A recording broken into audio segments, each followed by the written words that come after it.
Wired is famous for giving people a glimpse of the future. Most people assume it's a technology magazine, but it's not. It's a magazine about innovation in any field, whether that be from molecular gastronomy to the space race, to technology, to financial businesses. Anywhere that anybody is pushing the boundaries and rewriting rules.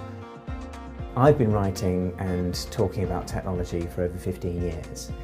And I don't think I've ever come across a time where there's so much rapid change. It's a privilege to actually be part of this world and to see these advances. The only downside is the agony of finding out before anyone else what's coming around the corner.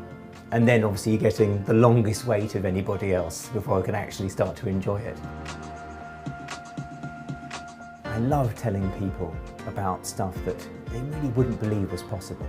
You've got to tell a compelling story, especially if what you're talking about is complex or vitally important.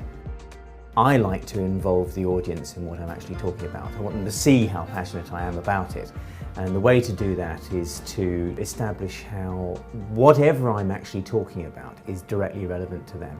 That's when the eyes widen in the audience, and that's when you see that you've got them, because you've directly made it part of their world.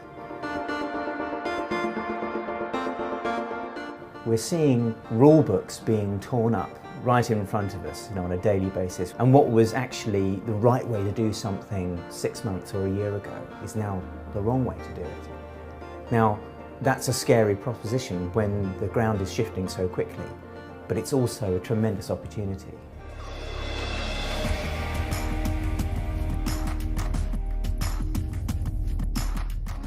We all know that the rate of change is increasing, but I never quite realised how quick. I didn't think we would see human-level AI in my lifetime, but we probably will. And the advances being made in that are absolutely astonishing. AI is now being used more and more in the financial businesses. We're now seeing AI-operated investment funds.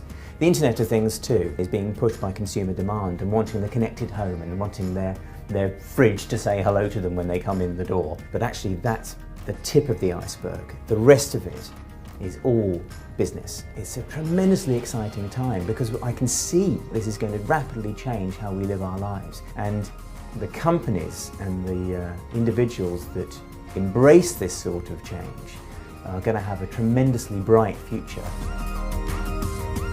Sometimes I get really quite happy and excited because what we're talking about here are genuinely exciting things. It can't just be standing at a lectern reading from notes. It's got to be about visual impact, quick understanding and empathy. People got to really care about why you're actually telling them what you're telling them. How do I want people to feel at the end of my presentations? I want them to feel hopeful. I want them to feel optimistic. This isn't a dark and dangerous brave new world we're entering. It's going to be bright and it's going to be full of opportunity. I remember a world without the internet, and look how that's changed our lives. And we're just about to go through that again. The fundamental building blocks of all that being set up is being put in place right now. And it's an incredibly exciting time to be alive.